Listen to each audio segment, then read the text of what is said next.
if we have a particular one way order in set of resistors in which each and every junction connects the next junction, or each and every node connects the next node of the component or resistor or branch in general, then we call it a series circuit. तब हम उसको क्या कहते हैं, series circuit कहते हैं, और we call it a series resistance circuit. ठीक है. So if I would mention series circuit also, it means over here we have resistance is connected in series, or the components, electrical components are connected in series. The points, nodes are basically the points which when combined they represent a particular electrical components. So mostly दो nodes जो हैं वो एक electrical component की representation को show करेंगे, या एक इलेक्ट्रिकल कंपोनेंट जो है वो आपके पास दो नोड्स की रिप्रेजेंटेशन को शो करेगा. The component between those two nodes, और the component basically electrical component between those two nodes is basically referred as what? A branch. उसको हम क्या कहते हैं? ब्रांच कहते हैं. जो दो नोड्स को आपस में, जो दो नोड्स के बीच में आपके पास इलेक्ट्रिकल कंपोनेंट आता है, उसको हम क्या कहते हैं? ब्रांच कहते हैं, या उसकी node 1. Then over here we have node 2 which is a common node for resistor R1 and R2. Similarly we have node N3, and then we have a final node which is N4. चार nodes हमारे पास यहाँ पे आ रहे हैं. In general हम लोगों ने ये देखा था कि हर एक रेजिस्टर के दो नोड्स हैं, लेकिन node 2 basically is representing a common node और a junction point of node 2 of resistor 1 and node 1 of resistor 2. तो इनको हमने कॉमनली करके एक नोड के तौर पे रिप्रेजेंट कर लिया, या इनकी रिप्रेजेंटेशन एज वन नोड आ गई है. ठीक है. Connect battery over here. ठीक है. Now this plus minus sign, so this plus minus sign is basically representing a voltage potential which is normally represented by V, और this plus minus sign is representing a battery. ये जो symbol है ये battery को या voltage potential को represent करेगा. Over here क्योंकि हम डीसी एनालिसिस कर रहे हैं तो mostly it will be a DC voltage applied. हम जिस वोल्टेज को अप्लाई करेंगे that would be a DC voltage applied to a circuit.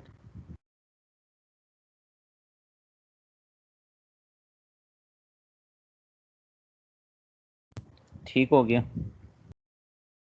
So now in this case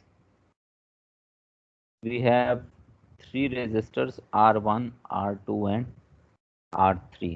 ठीक है. We say that Ohm's law, according to Ohm's law, or yeah, Ohm's law says that V or voltage is equivalent to I and R. ये जो potential है, जो voltage V के नाम से, ये इन्फोर्स करेगा कि एक जो है वो फ्लो इलेक्ट्रॉन्स का जो है वो स्टार्ट हो इस पर्टिकुलर सर्किट में. So that flow of charges और flow of electron will basically represent what? It will represent current.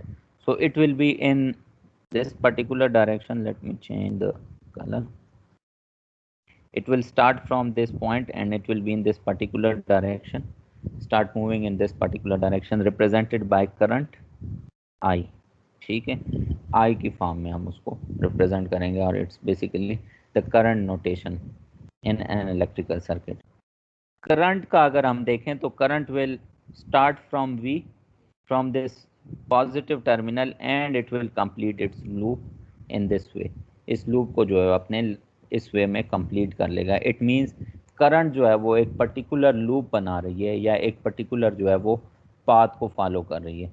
So like we said before कि in a series circuit we have a single loop or a single path, so the current across a single loop or a single path remains the same. current जो है वो single loop या single path के across जो है वो same रहेगा. Always remember that when we will be discussing about a series circuit, जब हम सीरीज सर्किट की बात करेंगे इसका मतलब ये हुआ कि अगर रेजिस्टर सीरीज में लगे हुए हैं तो करंट जो है वो हमारे पास क्या रहेगी, सेम रहेगी थ्रू आउट दो series circuits. But voltage would be dividing, voltage जो है वो, we said that potential V जो हमने अप्लाई की है वो इक्विवेलेंट है V1 plus V2 plus V3 के, according to the circuit which is basically discussed over here, जो सर्किट हमने अभी यहाँ पे डिस्कस की है, ठीक है। This V is basically equivalent to, the V potential is basically equivalent to V1 plus V2 plus V3.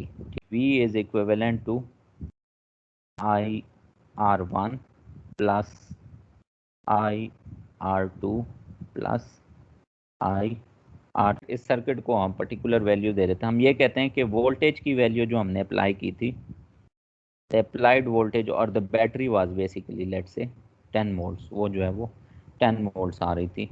Let's say resistor R1 is, the resistor R1 represented over here is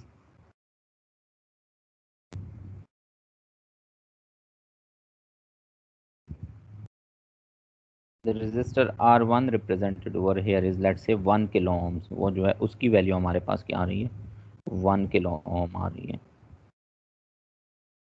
R1 is R2, so R1 is basically let's say 1 kilo ohms, let's say R2 is 2 kilo ohms, R2 की value जो है वो 2 kilo ohms आ गई। And similarly let's say R3 is 4 kilo ohms, R3 की value जो है वो हमारे पास करना है। We need to calculate V1, we need to calculate V1 over here which is across R1, जो R1 के क्रॉस आ रहा है, यहाँ पे हमने V1 कैलकुलेट करना है। Similarly we need to calculate V2 जो कि R2 के क्रॉस आ रहा है। Similarly we need to calculate V3 जो कि R3 के क्रॉस आ रहा है which is across R। We need to calculate the current, current जो इसमें से पास हो रही है, plus we need to calculate the current passing through this whole circuit, इस सारे सर्किट में जो करंट पास हो रही है, let's have it in a separate colour. तो we need to calculate that current I also. ये चीज़ें हमने कैलकुलेट करनी है based on a series circuit, series circuit के बेसिस पे। ओके जी, इक्वेशंस हमने लिख ली थी कि V was equivalent to V1 plus V2 plus V3, और उसी को हमने सिंप्लीफाई कर दिया था कि V1 was IR1, V2 was IR2 and V3 was IR3। Let's move further, आगे थोड़ा सा मूव कर लेते हैं। Let me erase this. अच्छा जी, now V was equivalent to IR1 plus IR2 plus IR3। क्या यहाँ से हम करंट I को कॉमन ले सकते हैं? Because current is the same which we established and we discussed, so we can simply write V is equivalent to I times R1 plus R2 plus R3, ठीक है। This R1 plus R2 plus R3 is representing what?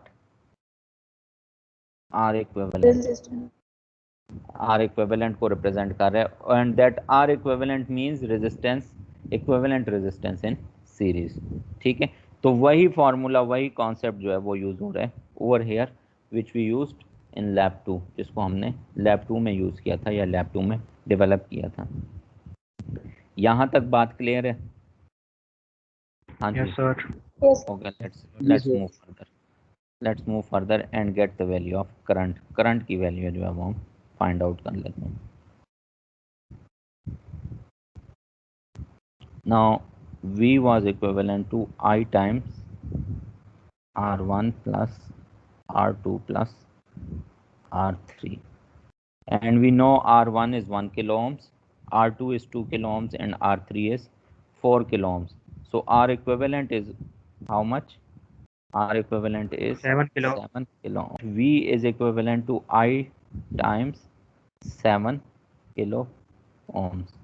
The value of V was what? 10 volts. V की value क्या आ रही थी? 10 volts आ रही थी। तो we can simply write that 10 volts is equivalent to I times 7 kilo ohms. अब ohm's law में हमने ये कहा था 10 volts. Okay, in ohm's law we said that V is equal to IR and I is equivalent to V over R. 10 volts divided by 7 kilo ohms, which is basically what? 7000 ohms. ठीक है, 10 would be cancelled out over here simply. So 1 over 700 will be 1.4 milli amperes. ठीक है, so now you know the value of current. अब आपको current की value पता चल गई है. Now you know the value of current, which is 1.4 milliamperes. ठीक है, so after this can you calculate V1, V2 and V3? क्या V1, V2 और V3 को कैलकुलेट कर सकते हो? Times R1, so it means 1.4 milliamperes multiplied by 1 kilo ohms. So 1.4 milli and 1.4 kilo, 1 kilo और milli जो है वो कैंसिल आउट कर जाएंगे, 10 to the power +3 and 10 to the power -3. So it will be simply 1.4 multiplied by 1, 1.4 volts. Okay, what should be the value of V2? V2 की क्या value आएगी? It will be 2 kilo ohms multiplied by 1.4 milliamperes and kilo will cancel out. What should be the value of V3? V3 की क्या value आनी चाहिए? 4 multiplied by 1.4, 5.6. Now add verifying your equation which was in the start, जो कि हमने discuss की थी, which was V is equivalent to V1 plus V2 plus V3. ठीक है, basically this particular equation is representing Kirchhoff's or Kirchhoff's voltage law या Kirchhoff's voltage law को represent कर रहे हैं, जिसमें ये कहा गया है कि summation of all the voltages across a circuit in a loop is equivalent to 0. We have a complete circuit over here. हमारे पास कंप्लीट सर्किट आ गया. Now we can place the knobs. हम नॉब्स जो है वो आप टॉप पे जाएं, यहाँ पे जहाँ पे वी लिखा हुआ है. सिमिलरली एक मार्कर है करंट का, तो when you will place it, it will give you the value of current also. वो आपको करंट की वैल्यूज बताएगा. So let's have voltages. हर एक पे वोल्टेज देख लेते हैं, प्लस पहले जो है, देन करंट को जो है वो देखेंगे.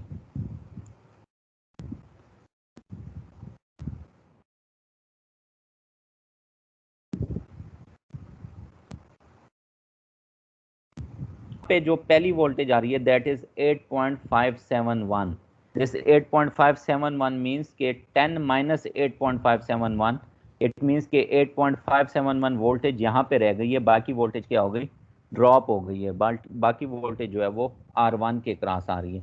तो आपने 10 माइनस 8.5 करना है, तो आपके पास जो है वो रिजल्ट आ जाएगा, which is basically equivalent to what? Which is basically equivalent to 1.4 volts, जो कि आप लोगों ने थ्योरेटिकली को देख लेते हैं. So how will we calculate current? Current कैसे कैलकुलेट होगी? Will simply place the knob of I. I का नॉब जो है वो आप प्लेस कर लें एक particular point, let's A. Okay, and you will simply go to I over here. I पे जब आप प्रेस करेंगे तो no it's giving you a value of current. आपको करंट की वैल्यू बता रहा है, विच इज़ बेसिकली 1.429. वहाँ पे हमने 1.43 देखा था, जो कि बेसिकली कैलकुलेटेड वैल्यूज़ थी. तो it is giving you 1.429 milli ampere current. एक सर्किट जो कि सीरीज था, उसको हमने क्या किया? उसको हमने थ्योरेटिकली सॉल्व किया, और उसके बारे में हमने कहा कि, या हमने ये अजम्पशन ली कि it is basically proving Kirchhoff's और किरचॉफ्स वोल्टेज लॉ. उसी सर्किट की जो वैल्यूज़ आ रही थी उनको हमने वेरीफाई कर लिया है यूजिंग दिस सॉफ्टवेयर टूल. उसी को हमने वेरीफाई कर लिया है सॉफ्टवेयर टूल की रेलेवेंसी से, या सॉफ्टवेयर टूल को यूज़ करते हुए.